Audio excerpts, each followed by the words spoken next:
Bem-vindos a mais um Serpol Podcast, hoje diretamente, segundo dia da FEIPAD, Feira das Patologias das Construções. Hoje eu estou aqui presente com a...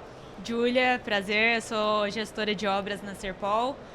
Eu vim participar aqui do podcast, me interesso bastante no conteúdo que o nosso convidado vai apresentar e vamos aí. Hoje a gente está com um convidado mais especial, Francisco Panachão, engenheiro civil formado mais de 46 anos, perito em construção civil, artista plástico, pintor, surrealista, impressionista, poeta, ufólogo, esotérico e espiritualista. Caramba, eu acho que a gente vai agregar bastante esse podcast vai ter que se transformar em alguns podcasts. Em alguns podcasts, para falar um pouquinho sobre tudo, a gente vai ficar aqui até fechar. Prazer te receber aqui hoje, Francisco. Prazer é todo meu. Queria agradecer essa oportunidade que nós estamos tendo com vocês, né? Acrescentar também que eu sou sócio proprietário da Sucessos Consultoria e Tecnologia, que é uma empresa de engenharia diagnóstica, né? Nós trabalhamos ativamente em perícias de engenharia, laudos, pareceres técnicos, coisas do tipo. E dizer que é delicioso estar aqui, num ambiente como esse, aqui que nós respiramos patologia, respiramos tecnologia, né? Acabamos de ver aí o Renato Saad, que deu agora um show, uma aula maravilhosa. E nós vamos beber essas preciosidades, esses conhecimentos técnicos, né? Tão atuais.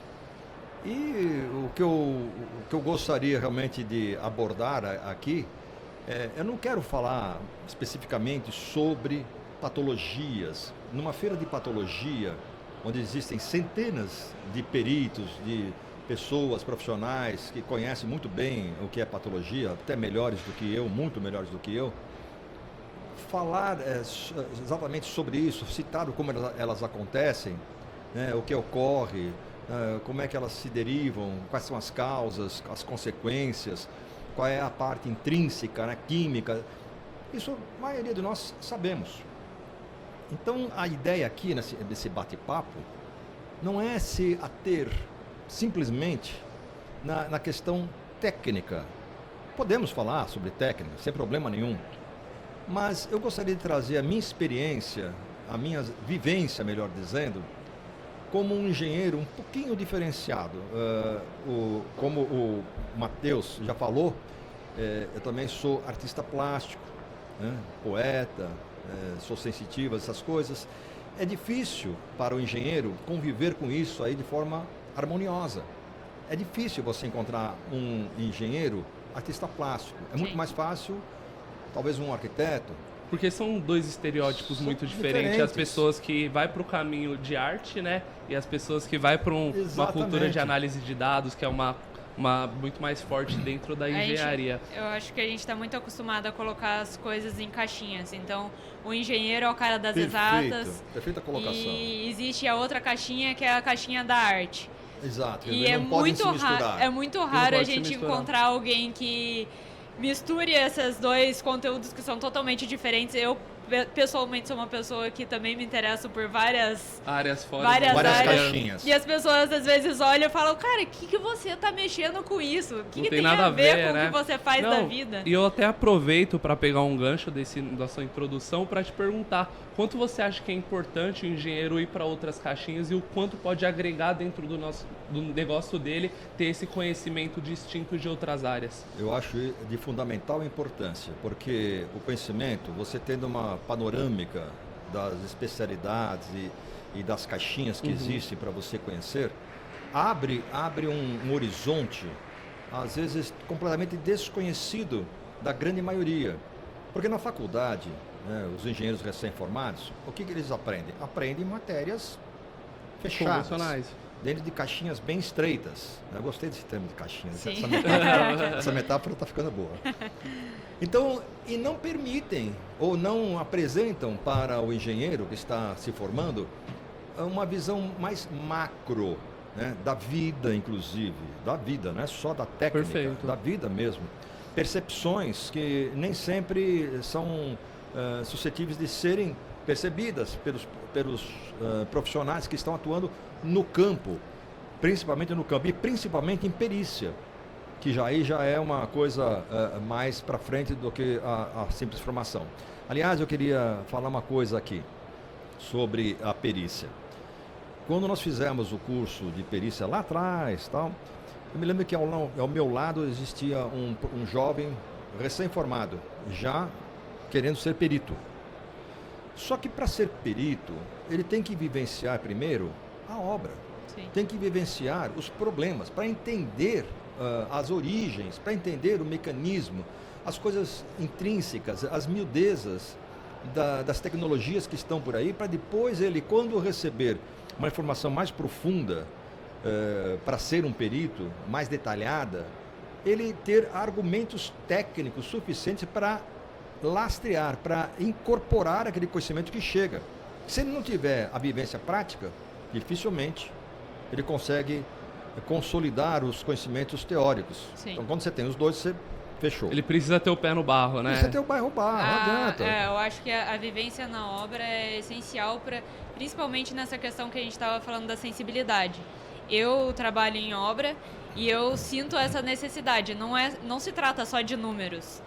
A gente precisa ter... Eu, lidando com pessoas na obra, a gente precisa entender as miudezas, os relances de cada um, entender o que cada um está pensando naquele momento. A pessoa que faz o laudo também precisa ter uma sensibilidade de saber expressar o que está na edificação, por exemplo, a questão que a gente estava falando antes de iniciar a gravação. A foto precisa expressar o que eu, como engenheira, vou executar. Precisa estar muito claro nessa foto. Você abordou uma coisa muito importante, Juliana. Eu, como engenheiro civil, eu percebo que muitos engenheiros não têm sensibilidade, nem um olhar de enquadramento para uma foto. Agora, e o que qual é o produto de um laudo? O que é o produto de uma perícia? É o laudo. E no laudo tem que constar as fotos. E se as fotos não tiverem um enquadramento correto, uma luz correta, e falarem por si, eu gosto muito desse termo, a foto tem que falar por si sobre a anomalia, sobre o problema que ele está enfocando. Se ele não fizer isto, fica difícil a pessoa que está lendo, um técnico já fica difícil interpretar, imagine um leigo. Tem laudos que chegam até nós, que nós olhamos e não sabemos se está de ponta cabeça, de que lado que está a coisa, porque está vertical, horizontal. O que acontece com a cabeça do engenheiro? Ele é tão focado, o engenheiro é tão focado na solução ou num problema, que ele esquece de contar para os outros. Ele esquece de contar para os outros, através do seu olhar e das suas fotos, o que ele está vendo lá na frente. Então ele mergulha direto em cima da anomalia. Então tira a foto da anomalia, ele tira um big close-up. Só que ele esqueceu de contextualizar a anomalia, onde ela está. Em que patamar, mas ele escreveu, mas a foto tem que falar por si. Uma imagem fala por 1000 palavras, uma foto bem tirada e bem enquadrada fala por 1000 palavras. Quando o camarada está lá no campo, preparando a foto, na cabeça dele, ele já tem que estar compondo, como é que ele vai colocar a foto no laudo. Em que enquadramento, o que é melhor, ficou boa, olhar, né? Hoje nós temos os recursos de bater, olhar. Antigamente era bater, ir para o laboratório e verificar depois. Puta, que não ficou legal. Aí voltava, eu perdia. Então agora, como tem esse recurso de você na hora entender o que está fazendo, tem que saber bater foto. A minha proposta é que os cursos de especialização de patologias, né, de graduação em perícias, tem que ter a especialidade fotografia. E pela foto a gente consegue ter uma dimensão muito maior do que precisa ser realmente executado. Para o executor facilita muito esse processo. É um item que hoje é subestimado, né? As pessoas não se atentam a isso e quem vai executar depois além sofre. Disso, além da foto bem tirada. Exatamente, além da foto bem tirada, o texto precisa ser muito bem conciso, escrito. Tem que ter português correto. A gente se depara com muitos laudos gigantescos, várias fotos. Não é questão de quantidade, é questão de qualidade. Exatamente. Muitos textos, assim, que você precisa ler, reler várias vezes. E que muitas vezes não diz muita coisa, né? Você lê, não entendeu nada. Entende. Por quê?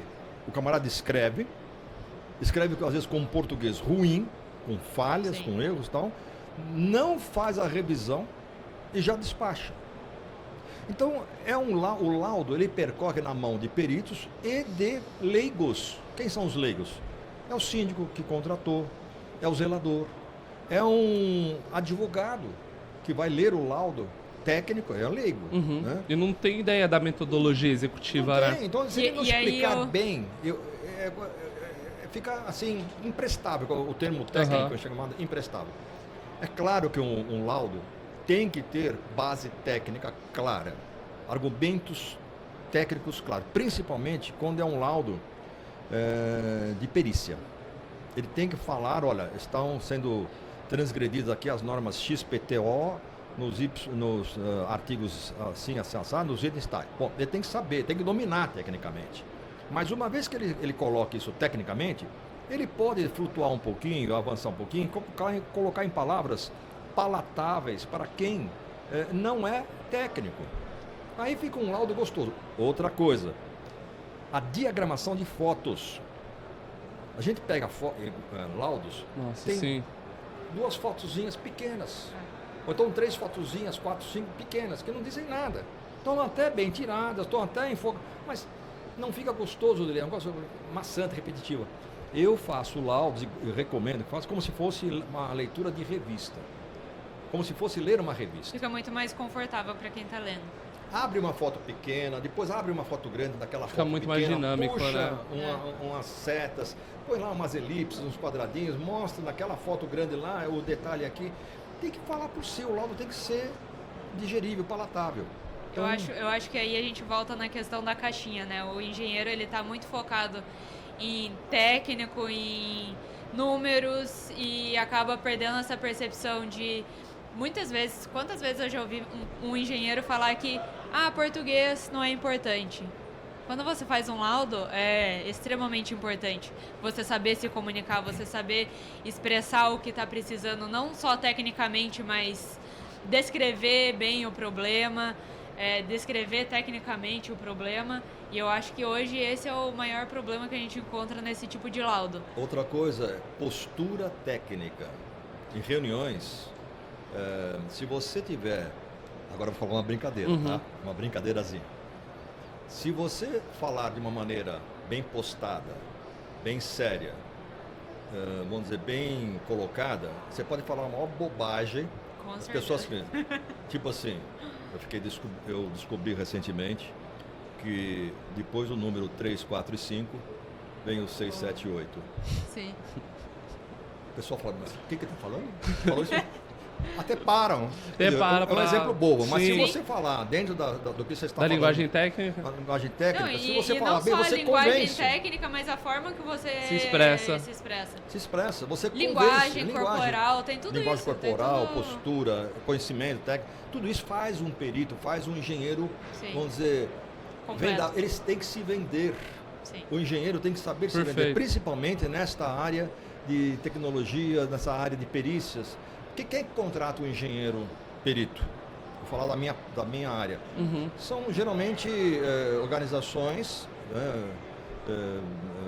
como condomínios, empresas, coisas assim. Então, como é que você vai passar seriedade, confiabilidade, se você não sabe se expressar com o português mínimo? Então, esse cara não sabe nem falar, não sabe nem se postar, não sabe nem se colocar. Não tem grandeza presencial ou não tem uma condução numa conversa, não tem educação, não tem esse tipo.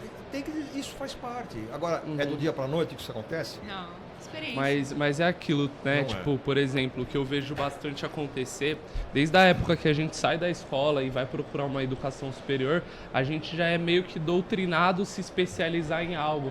Então, por exemplo, você faz uma faculdade de engenharia, você vai saber as normas técnicas, você vai saber por cima como executar uma obra, mas ninguém te ensina como vender seu serviço, ninguém te ensina como você gera demanda para o seu negócio. Não. Eles só te ensinam a parte técnica. Mas como você vai gerir seu negócio, como você vai saber precificar, que é ter uma dor, quanto eu cobro pelo meu serviço, como eu calculo a minha hora. principalmente na sua área, entendeu? Então eu vejo essa dor na maioria dos patologistas. Não tem um conhecimento de gestão, não tem um conhecimento de marketing e muitas das vezes acaba se frustrando dentro do próprio sonho, daquilo que ele gastou tempo e energia há muito tempo, entende? Você tem toda a razão, Matheus. Eu também entendo dessa maneira. Isso vai muito também daquilo que o próprio profissional procura conhecer. Ele tem que querer, né? Ele tem que gostar daquilo que faz, para poder se aprofundar, para poder buscar conhecimentos em todas as áreas. Não é só a técnica. Aí entra já agora uma pitadinha diferente. Por exemplo, podemos avançar nessa área aí? Sim, adorei. Uma coisa legal. O engenheiro, ele tem um raciocínio técnico, muito técnico, né? E raciocina de uma maneira cartesiana. O patologista, ele tem que procurar patologias. Ele tem que descobrir patologias. Quando o perito ele é convidado para fazer um laudo de perícia, ele vai justamente investigar as causas. Isso é obrigatoriedade. Né? Dar responsabilidades, classificar as anomalias, coisa e tal. Só que existem anomalias que são de difícil detecção, de difícil percepção, de difícil identificação de causas. Eu digo isso por conhecimento ou por vivência própria. Então é onde entra uma coisa que a grande maioria dos engenheiros não utiliza. É uma percepção extrasensorial. Como percepção extrasensorial? Todos nós temos. Você tem, a Júlia tem, todo mundo tem. Só que o engenheiro, ele não é motivado para usar isso, que é um dispositivo da natureza dele. Só que ele não é doutrinado para isso, ele não é orientado para isso. Ele é muito mais voltado só para o vertical, horizontal e profundidade e acabou, e o que está na norma. Por exemplo, quando nós, falando de um pouquinho de física quântica, realidades existem o tempo todo, não é num futuro, elas existem simultaneamente. O tempo não é linear, não é passado, presente e futuro. Todas as possibilidades, a partir de um ponto que você se encontra, existem à sua frente. Todas as situações, porque isso é sério, todas as vezes é possível, isso é física quântica. Mas, dependendo de quanto você deposita de vibração mental, de concentração mental e, consequentemente, de emissão de ondas eletromagnéticas com aquela frequência naquela situação, quando você faz isso, você vai buscar num leque infinito de possibilidades aquela se você almeja, com a qual você mais está jorrando, mais está se identificando naquela situação. Mas está direcionando energia, né? Tudo é energia. Pode ser a pior, inclusive. Tudo é energia. Tudo é energia. Quando você foca em um problema e você está naquela sintonia, eu acredito que a tua frequência vai te levar àquela solução. E nem sempre uma solução. Você falou assim, a tua frequência vai te levar àquela solução. Não é sempre isso. Sim, a tua frequência pode te levar àquela derrota, sim, aquele erro. Conduzir ao erro, porque a sua frequência é de eu não sei, eu não consigo, eu não posso. Isso não é para mim. Exatamente. A tua frequência vai determinar onde você vai chegar. Exatamente. O universo, ele não entende sim e não, bom e errado. Ele não entende. Porque tudo é frequência, tudo vibra, isso é física, tudo vibra. Só os nossos pensamentos emitem constantemente ondas eletromagnéticas, o tempo todo, pensamentos bons, pensamentos ruins, pensamentos neutros. Vamos trazer isso para a patologia e para a área, como é que a gente pode aproveitar isso? Porque falar um treco assim, sem trazer para o contexto do público.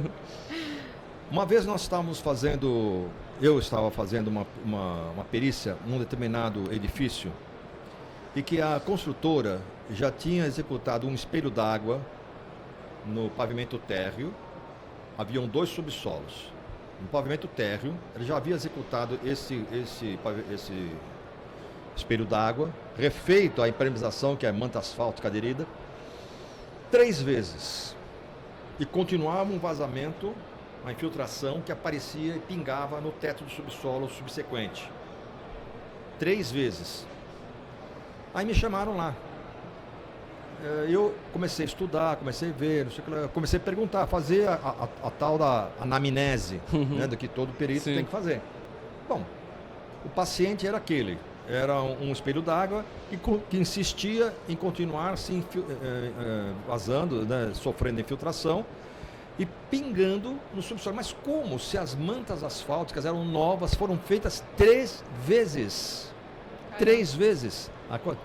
E continuava pingando. Então, começamos a fazer uma análise, aí eu me concentrei mentalmente e perguntei para o universo qual seria a possível solução ou a possível razão, a causa disso continuar acontecendo. Eu fiquei tranquilo. Me aponte, me demonstre, me crie mentalmente aquilo que está causando esse problema. Na hora veio na nossa tela mental, porque todos nós temos uma tela mental aqui, né? Uma torneira de jardim mais ou menos distante uns 10, 12 metros do local. E parecia uma coisa incrível. E no final dessa torneira de jardim, ela estava sobre a terra, com uns pedregulhos, uns seixos na realidade. Esse tubo era uma tubulação de 3/4 PVC, furava a laje e aparecia no subsolo. E veio essa imagem que ao furar a laje havia se rompido, porque ele estava engastado. Sabe? Não era solto, estava engastado no concreto da laje. O jardineiro, por vez, mexendo para cá e para lá, ele rompeu a conexão entre o tubo e e ali vazava, chorava ali, tinha um chorinho. Bom, e a manta asfáltica? Só que, como ela atravessava a laje, a manta asfáltica tinha feito isso aqui, ó. E o negócio estava aqui, ó.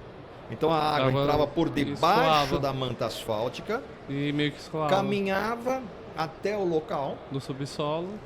Então não era do espelho que vazava. Era da torneira. Tudo isso veio numa visão. Eles iam fazer 1000 vezes o espelho. Poderia fazer 1000 ensaios. Bom, trocar 1000 vezes. Isso, mas isso foi a minha visão, quer dizer, de todas as possibilidades futuras, de todas as situações futuras, eu me permiti, sua mentalidade. Eu me permiti achar você aquela se abre para receber para o universo, resposta. para receber a resposta. Sim. Isso aí não tem nada a ver com religião, não, absolutamente. Isso é física quântica. Eu já tive experiências parecidas. Às vezes a resposta vem em sonho, às vezes vem... Perfeito. Vem no momento que você está tomando era banho. Isso. Sim. Fomos lá, abrimos, era aquilo lá, o sol caiu para trás. Como é que você descobriu? Eu falei, nem eu sei. Eu sei que eu enxerguei isso. Às vezes é melhor nem tentar explicar. Então, o que eu quero dizer é o seguinte, às vezes, e aconteceram outros casos, tá? Então, o que eu quero dizer é o seguinte, o engenheiro, ele não pode raciocinar só dentro de uma caixinha. Então, ele tem que raciocinar em física quântica, em sensibilidade, em espiritualidade, não religião, espiritualidade, porque hoje as empresas, elas prezam muito a inteligência espiritual, emocional. São duas inteligências que hoje as empresas, para contratar um CEO, realmente levam muito em conta. Sim. Então é essa uma dica que eu dou. Engenheiros, não fiquem só na caixinha das normas técnicas e da obviedade, né, do assunto. É óbvio? Não é tão óbvio. Depende. Lógico, quando você mata de cara, acabou, não tem problema o que falar. Agora, quando você não mata de cara, tem que procurar, e procure, e não acha.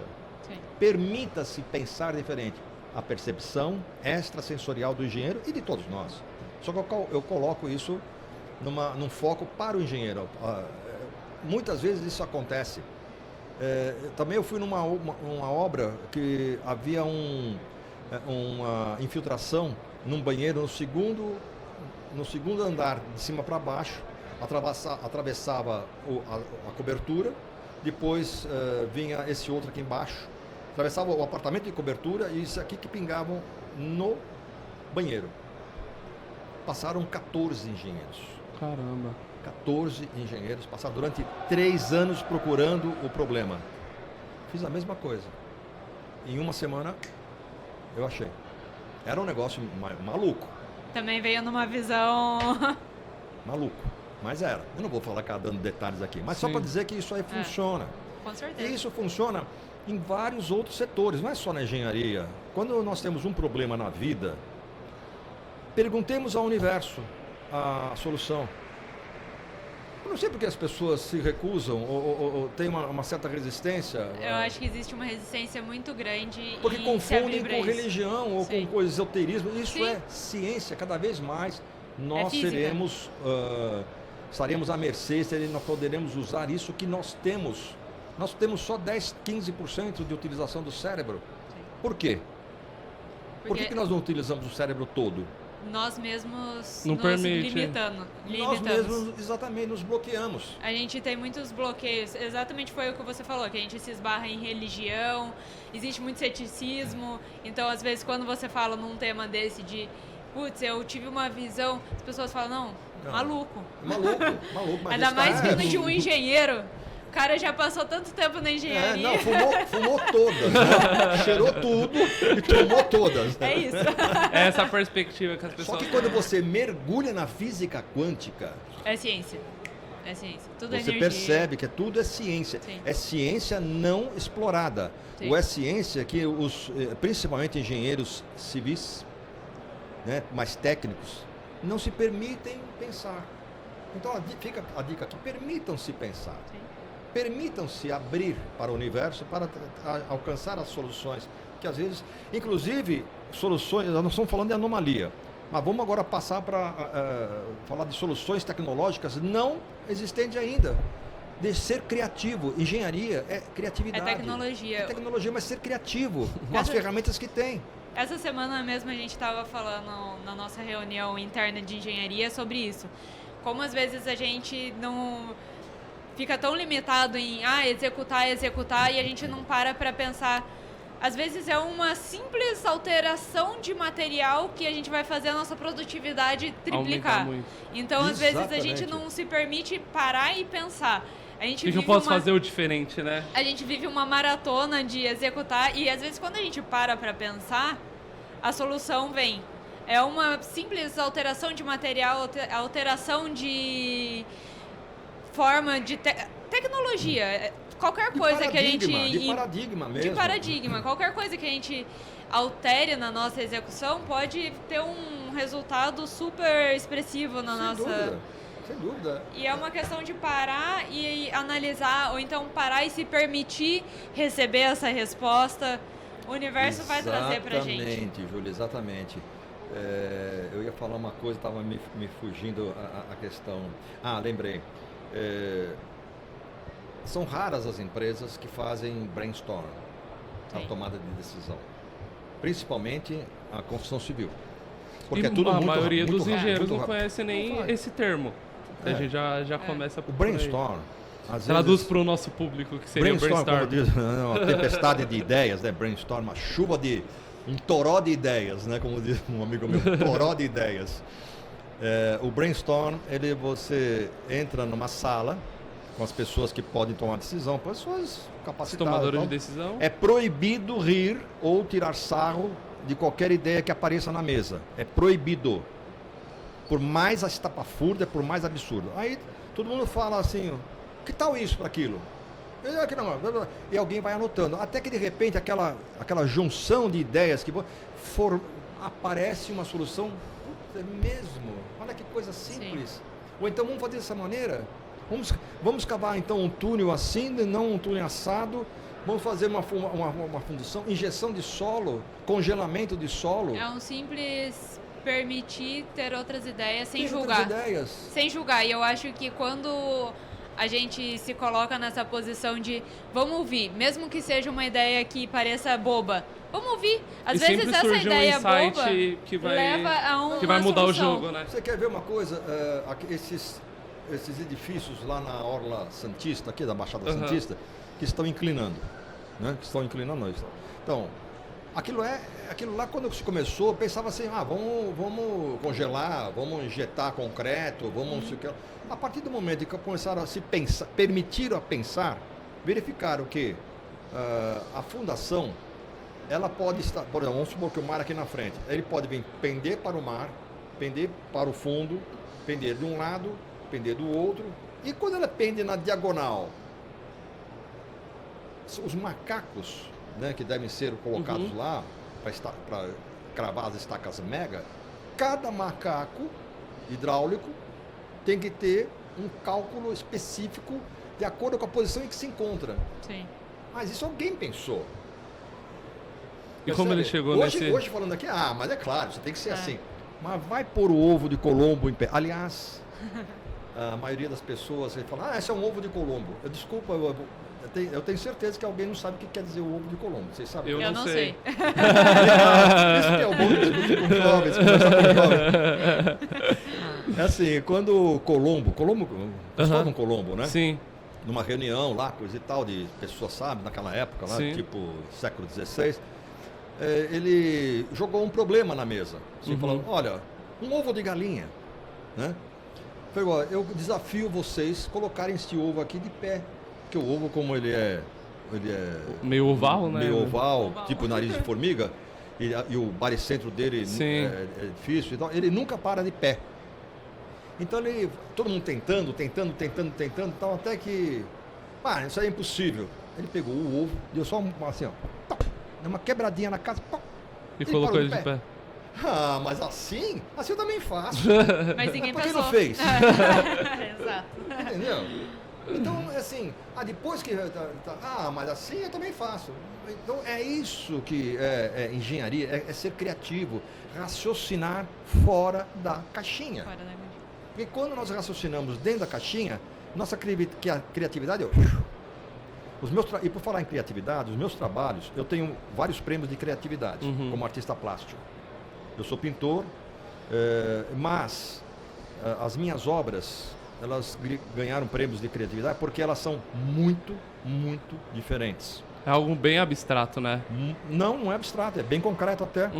Mas a maneira com que eu coloco a obra, a arte, as pessoas passam. E quando começou esse seu contato com a arte, Francisco? Desde sempre? Você teve esse contato com arte, Desde criança. Bem antes da engenharia, eu imagino. Né? Eu sou primeiro um artista, depois um engenheiro. Depois um engenheiro. E como teve o insight de ir para a engenharia? Foi algo familiar, que você já tinha algum espelho dentro de casa? Não. Alguma inspiração assim na rua que, quero seguir esse caminho? Como foi essa tomada de decisão para você chegar onde você está hoje? Eu falei, eu gosto de desenhar. O que eu vou ser? Arquiteto. Sim. Né? É o caminho comum. É comum. E só que quando eu optei por isso faz 52 anos atrás, a arquitetura era um pouco diferente. Então eu fui conversar com alguns arquitetos e eles falaram, poxa, não, tá ruim, o mercado tá ruim. Não era como é hoje. Hoje já tá maravilhoso para os arquitetos. Né? Aí eu acabei saindo da ideia de ser arquiteto e fui para engenharia, porque ela também dentro da engenharia também viria arquitetura. Tinha uma disciplina arquitetura. E foi isso que me levou. Desenho técnico, né? Desenho técnico, coisa e tal. Eu gosto. Eu sempre gostei. A visão espacial, o que me ajuda muito nessa minha profissão, também é a minha visão espacial de artista plástico, de artista. Porque a gente raciocina muito bem em 3D. A gente vê a peça, vê o pilar, vê a laje, vê a fundação, vê o problema, vê o edifício. E dentro da minha cabeça, aquilo gira como se a gente hoje vê nos programas como se fosse de 3D. O 3D do... Eu vejo aqui, simulação. sempre vi. Então, para mim, sempre foi mais fácil enxergar isso aqui.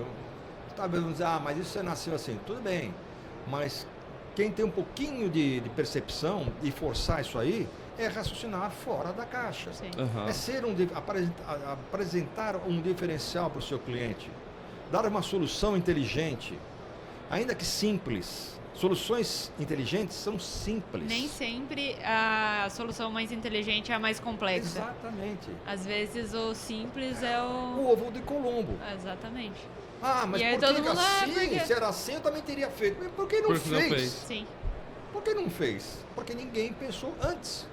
Aí você escolheu engenharia, ingressou na graduação acadêmica, se formou e você foi para a obra em si ou você já foi para a área de perícia? Faria gerenciamento de obra? Muitos anos de obra. É o que a gente estava falando de ter a experiência em obra para depois... E aonde veio o insight? Pô, vou começar a empreender, vou sair do mercado convencional, né? Porque quando você sai de uma faculdade de engenharia, o melhor caminho sempre é procurar uma construtora, entrar dentro de alguma empreiteira. Aonde foi que você falou, pô, vou começar a empreender, vou começar a trabalhar por conta? E quais foram os principais desafios no começo? Na realidade, eu sempre fui muito, assim, meio maluco nessas coisas. Eu tenho o e-commerce. Né? Fui eu que criei o e-commerce. Online mesmo? Online. Criou a página, a landing page? Não, mas assim, isso não chamava e-commerce, né? Sabe o Buscapé? Já ouviu falar do Buscapé? Que procura em preços? Eu, 5, 6 anos antes, eu criei um sistema chamado Preço Online System. Não tinha internet. Caramba. Não tinha... Era uma startup que a gente diria hoje, né? Exatamente. Não tinha plataforma Windows. Era Fortran. Nossa. Tela de fósforo. Era uma linguagem Fortran. Mas eu criei, falei, pô, vamos fazer um módulo onde pessoas coloquem lá dentro os preços. Estou resumindo muito, tá? E vamos deixar que elas acessem via hard lock, que era uma linha de escada. Imagina, não tinha internet. Meu Deus. Onde vendia produtos mesmo? Onde vendia produtos, no caso, a construção civil.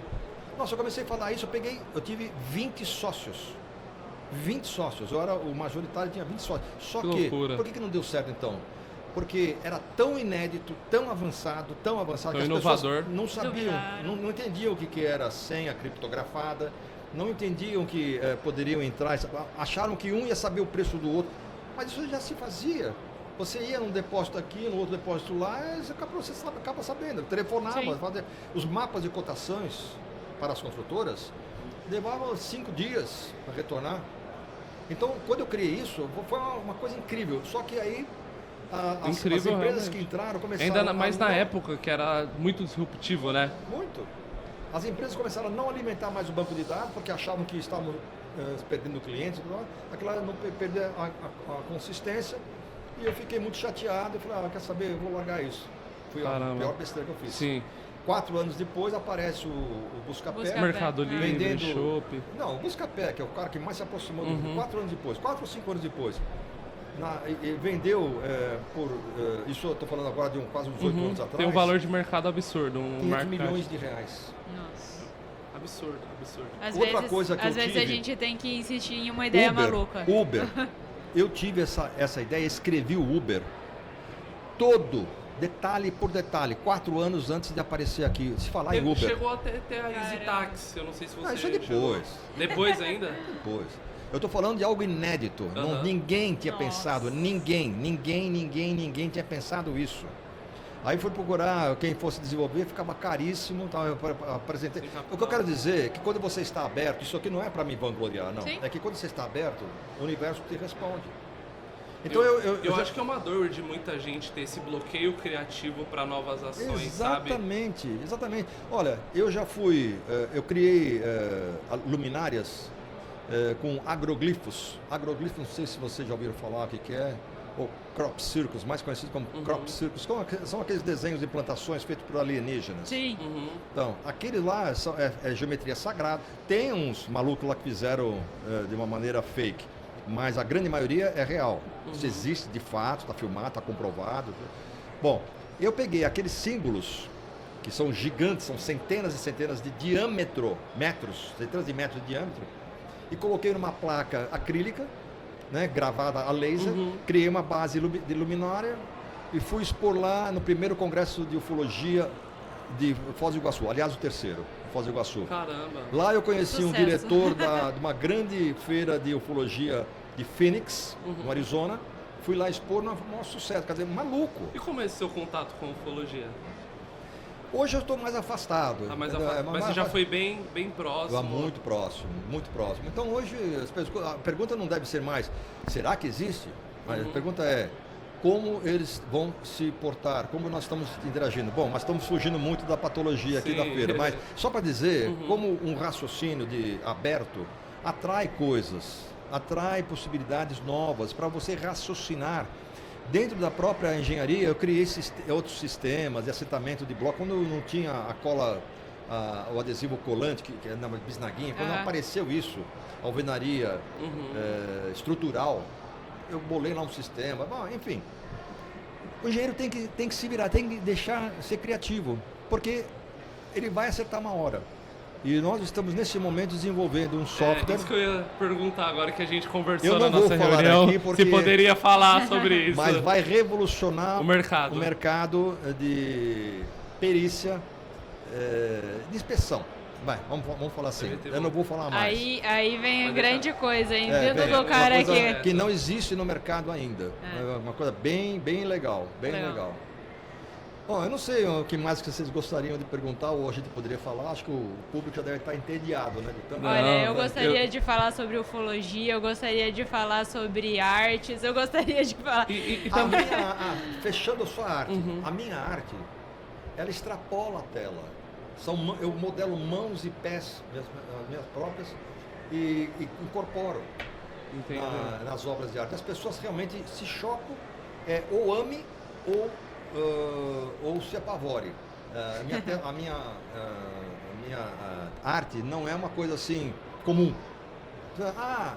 Aliás, desculpa fazer um parênteses, eu tenho uma bronca de pessoas que falam assim: eu vou comprar uma obra de arte para combinar com o meu sofá e meu tapete, que são vermelhos.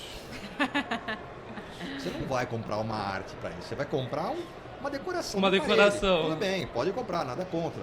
Mas não vem dizer que a arte vai para combinar com o sofá e com a... Isso é quem fala isso não está entendendo o que está falando. O fundamento de uma obra de arte mesmo, né? A arte tem que falar, tem que trazer uma comunicação, tem que ser algo que dê um recado, dê uma mensagem intrínseca, ou subliminar, ou óbvia, seja lá o que, mas isso é arte. Não é fazer uma coisa que... ele desenha bem, ele copia bem. Tudo bem, é um bom copista, tem um mérito, coisa e tal, legal.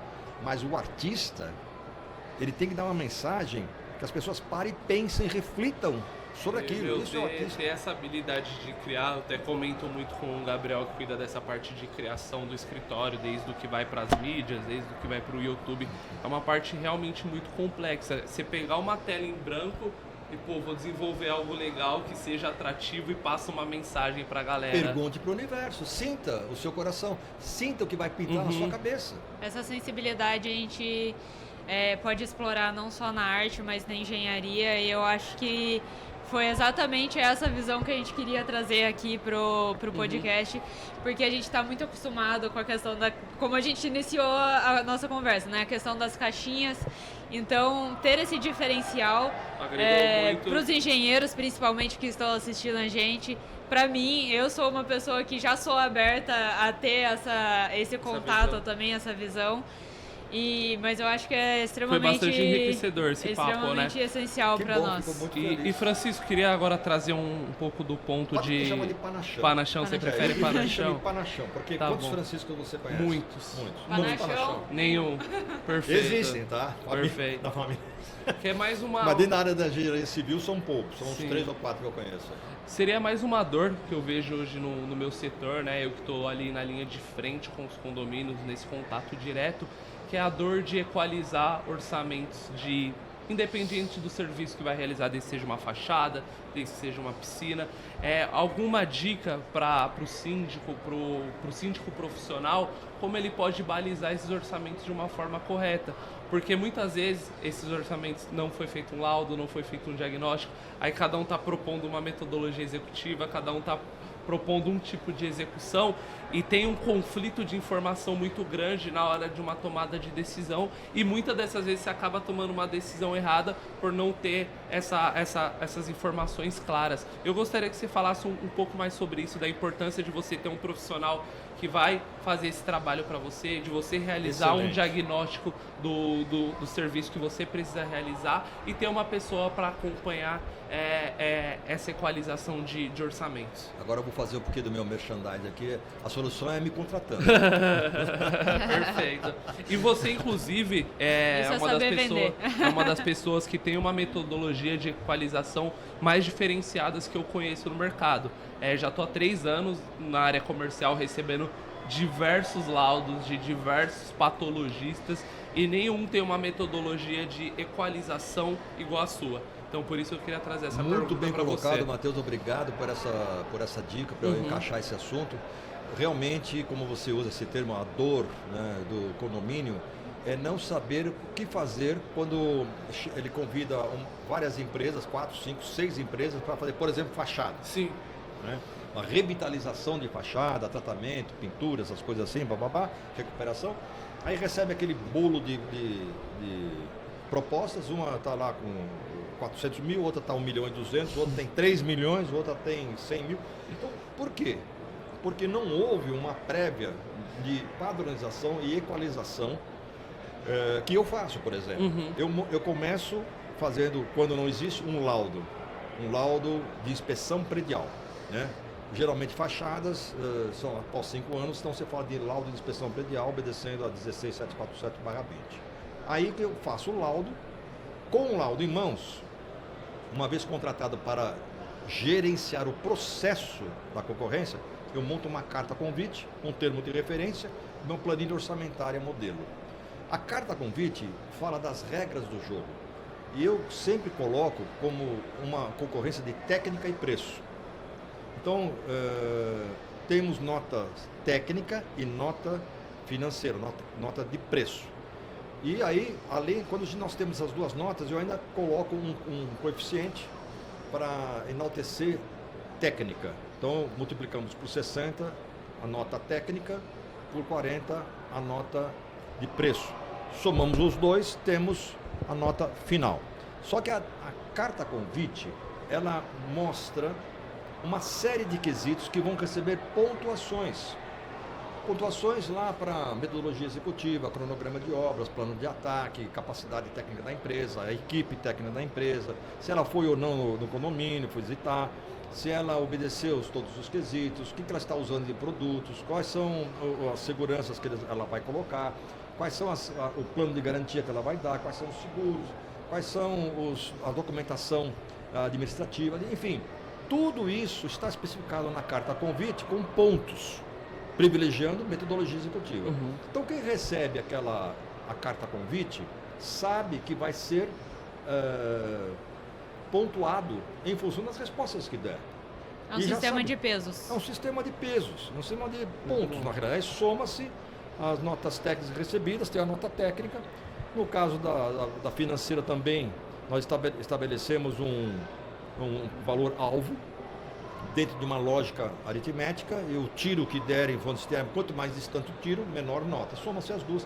E a planilha quantitativa, ou às vezes nós quantificamos, ou passamos para as próprias empresas fazerem as suas quantificações. O que já é uma demonstração de quão comprometidas as empresas estão com aquela obra. E depois, mas mesmo assim, uma vai quantificar 10 mil metros, outra vai quantificar 15 mil metros, outra vai quantificar 9 mil metros. Aí nós fazemos um rescaldo, uma repescagem, e igualamos todas as quantidades para todas as empresas, todos os itens, no mesmo padrão, nas mesmas condições. Pronto. Aí você tem, de fato, uma equalização.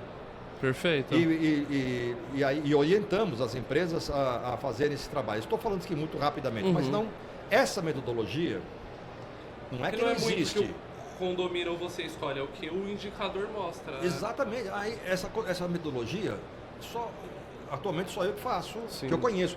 Existem outros que eu conheço, só eu, mas eu tenho certeza absoluta que tem outros, né?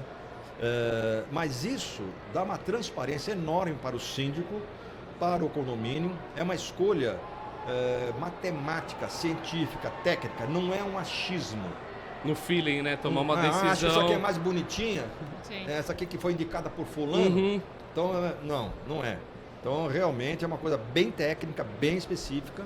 E claro que depois eleita a vencedora, o condomínio sempre é soberano na escolha. Ela não precisa eleger a primeira, pode eleger a última se ela quiser, é soberano. Mas uma vez feito isso aí, escolhida a empresa, nós ainda acompanhamos até a assinatura do contrato, onde nós verificamos se aquilo que foi tudo discutido, está nas cartas convite, termo de referência, está no contrato. Pronto. Pode ser feita a tomada de decisão da empresa. E você também faz o pós, né? O gerenciamento. Eu faço o pós, o gerenciamento da obra ou com a equipe que está executando, né? Exatamente. Fazemos o acompanhamento, ou às vezes só fiscalização e acompanhamento, ou às vezes também o gerenciamento. A diferença da fiscalização para o gerenciamento é que fiscalização tem um foco mais na qualidade e nas execuções em si, na metodologia executiva. E o gerenciamento vai envolver prazo, custo, qualidade e segurança. E para o nosso público, síndicos que querem contratar seus serviços, quais são suas redes sociais, Francisco? Panachão. Pode me acessar. Eu preferia dar até um telefone, não sei se pode falar. O 11 99952 4825. E o meu e-mail é o meu sobrenome sem acento, fica Panachao, com CHAO, @terra.com.br. Vejam que terra, então daí já dá para denunciar a minha idade. E esse foi mais um Serpol Podcast, diretamente da FEIPAT, Feira das Patologias das Construções. E lembrando que temos mais 2 dias de feira, sexta e sábado. E você que não é um parceiro Serpol, hoje o Panachão a gente já tem um contato. Quanto tempo que a gente vem trabalhando em conjunto? Uns 2, 3 anos. Mais de 2, 3 anos que a gente vem tendo trocas, indicamos clientes para ele nos indica clientes, e a partir disso a gente veio criando essa relação. Então você que não é parceiro Serpol ainda, tem um QR Code em algum cantinho dessa tela, tá? Aqui do meu lado, só preencher o cadastro que a nossa equipe vai estar entrando em contato com você, entendendo um pouco mais do seu escopo de serviço, e futuramente pode ser você aqui com a gente batendo esse papo e contando um pouco mais dessa experiência. Como eu disse, foi um papo muito enriquecedor, agregou muito, tanto para mim, acredito que para a Júlia também, e será um prazer ter você de novo nessa mesa. Eu que agradeço. Muito obrigado, viu? É muito legal, foi muito legal, adorei estar com vocês aqui. Conte comigo para outras oportunidades, se assim entenderem como certo. Show. Obrigadão, viu, querido? Valeu, Matheus. Valeu, Júlia. Muito Muito obrigado. Valeu.